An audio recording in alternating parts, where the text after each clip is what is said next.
नमस्कार बच्चों और बच्चों, क्या हाल चाल है। हम सीख रहे हैं स्वर संधि और स्वर संधि में आज हम सीखेंगे अयादी संधि। बच्चों, ये अयादी संधि बाकी की चार संधि से थोड़ी अलग है।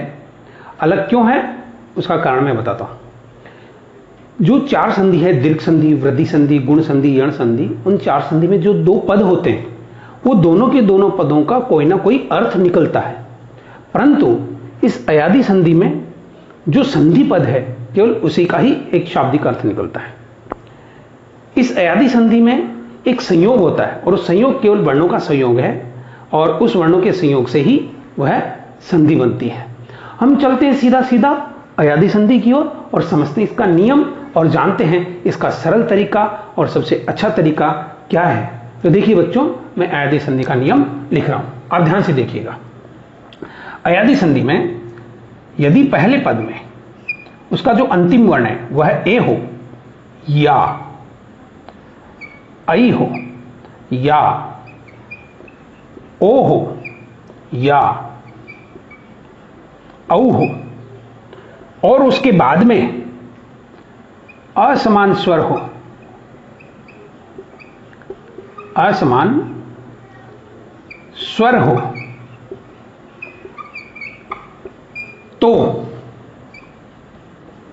तो क्या होगा? आई का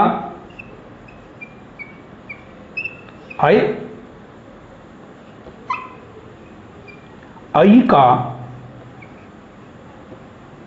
आय, ओ का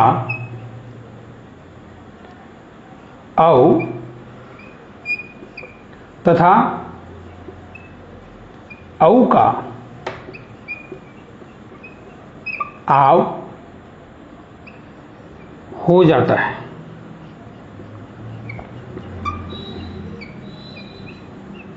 साथियों ध्यान दीजिएगा, ए का अय में जो है यह हलंत होगा। आप पूरा मत लिखिएगा। ऐ का आय होगा, ओ का औ होगा, औ का आव होगा। असमान स्वर से तात्पर्य यहां पर यह है ये दोनों समान स्वर हैं, ये दोनों समान स्वर हैं, यानी ए ऐ के बाद में इन दोनों को छोड़कर यहां पर कोई भी स्वर आए, ओ औ के बाद में इन दोनों को छोड़कर कोई भी यदि स्वर आए तो ही यह परिवर्तन होगा, अन्यथा यह परिवर्तन नहीं होगा। हम सीधा सीधा एक एक उदाहरण इन चारों नियमों का समझते हैं और देखते हैं कि यह नियम उन संधि पदों में सही होता है या नहीं होता है। देखिएगा बच्चों, सबसे पहला उदाहरण, ने प्लस धन जमा, जो भी आप अपनी स्थानीय भाषा में कहते हैं वह मान लें आप इसे। देखिएगा बच्चों, ने का वर्ण विच्छेद क्या है? ने का वर्ण विच्छेद है न प्लस धन जमा ए, ठीक है। तो इसका मतलब यहां पर क्या स्वर है? ए है। ए के बाद में यहां पर अ क्या है? अ है असमान स्वर। असमान स्वर, असमान स्वर आते ही ए ने अपना रूप परिवर्तित कर लिया, बदल गया। किसमें बदल गया? आई में। आई में उत्तर आ गया है, अपना आंसर आ गया है। तो बचे हुए पद अपने कौन से हैं? न, ठीक है। सबसे पहले न के बाद में यहां पर क्या बना? आय बना। न के बाद में यहां पर बना आय। इधर से कुछ बिगड़ा ही नहीं, कुछ परिवर्तित नहीं हुआ, तो इससे ज्यों का त्यों लिख लें। हमारा नया शब्द बन गया है। तो हम क्या करें? अब व्याकरण के नियमों के अंतर्गत यदि व्यंजन के बाद में यदि स्वर बैठा है तो दोनों को हम मिला दें। ना, य के बाद में अ तो बन गया य और न यो का यो। तो ने प्लस धन जमा, कुछ भी समझे, अन इति नयन। ध्यान से देखिएगा बच्चों इसको, और ये जो बना, क्या यह नियम इस संधि पद में मिल रहा है या नहीं मिल रहा है? इसको आप ध्यान से देखिए। यही हमें संधि पदों के अंदर नियम की उपलब्धता को, या नियम उसमें मिलता है या नहीं मिलता है, वही हमें देखना चाहिए। अगला उदाहरण देखते हैं हम।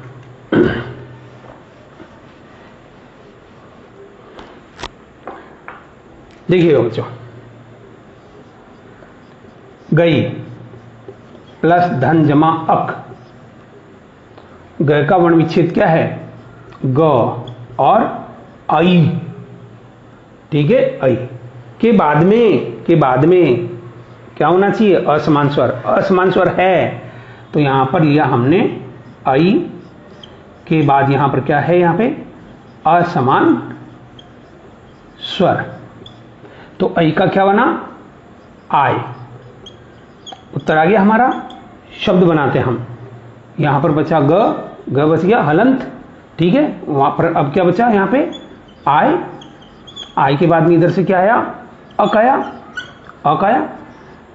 ग में आ मिला तो बना गा, य में अ मिला तो बना य, और क यो का मौजूद है, ठीक है। तो गई प्लस अक, गायक। ध्यान से देखिए बच्चों एक बार वापिस इस संधि पद को, क्या नियम के अनुसार यह संधि हो रही है या नहीं हो रही। अगला उदाहरण देखते हैं हम। जितनी ज्यादा उदाहरण का आप करेंगे उतना ही ज्यादा आपको प्रॉफिट होगा, लाभ होगा। भो प्लस जमा धन अन, यहां पर कौन सा स्वर है? ओ, भ और ओ का क्या बना? औ। कब बना? असमान स्वर। आगे क्या है? अ है, असमान स्वर है। आगे असमान स्वर है, असमान स्वर है। तो ओ का क्या बन गया बच्चों? आओ। उत्तर आ गया हमारा। बचे हुए अक्षर भ वर्ण बच गया, फिर अ और व नया बना, इधर से आ गया अन। बच्चों भ और अ, भ, व और अ, व और न, ठीक है। ये देखिए भो प्लस अन इति भवन, भो प्लस अन इति भवन। अंतिम उदाहरण देखिए इसका।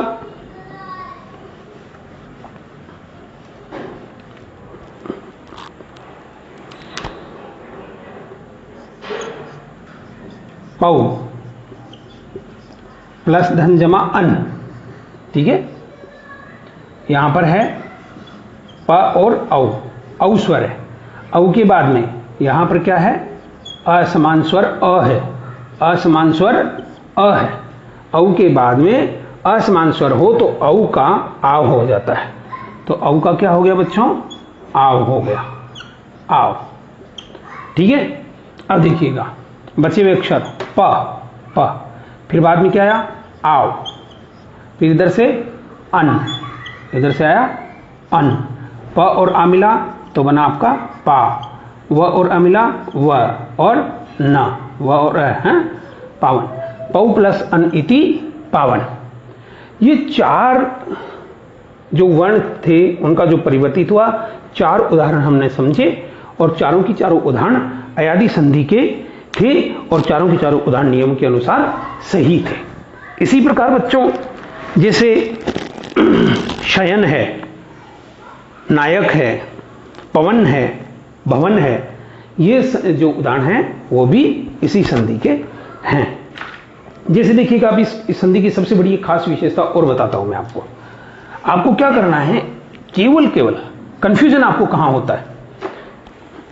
कंफ्यूजन होता है कि याद कैसे करें हम इसे। तो इस अयादि संधि में खुद ही ये अपना एक नाम बता रही है, अय आदि। क्या कह रही है ये? अय आदि, इति अयादि, अय आदि इत्यादि। अब वो अय तो है, आदि कौन कौन है? आदि है, आय है, औ है, और आव है। अय आदि, आदि कौन? आय, औ, आव, इति अयादि। ये अयादि है। अब अय किसका बनता है? अय बनता है ए का, ठीक है। आय किसका बनता है? आई का। औ किसका बनता है? ओ का। आव किसका बनता है? औ का। ये चीज आपको ध्यान में रखनी है। और ये किसकी कब बनेंगे? जब इसके सामने कोई असमान स्वर हो, असमान स्वर हो, तभी यह बनेंगे। तो बच्चों ये थी अयादि संधि, और आपको विशेष तौर पे यही चीज आपको ध्यान में रखनी है कि ये संधि जो नाम है ना, ये अपने आप में बहुत कुछ कह जाता है। केवल ट्रिक होना चाहिए। मैं एक पूरा वीडियो आपके सामने पांचों संधि को लेकर बनाऊंगा, जिससे आपको इस संधि को याद करने का तरीका उसमें मिलेगा। तो आप जरूर वह वीडियो देखें और उस चारों पांचों संधि के उदाहरण को आप समझें। जितनी ज़्यादा उदाहरण करेंगे आप, संधि आपकी सरल होती हुई चली जाएगी। तो बच्चों अब इतना ही। आगे हम मिलते हैं एक नए वीडियो के साथ में, नए प्रकरण के साथ में। जब तक के लिए बहुत बहुत धन्यवाद। जय हिंद, जय भारत।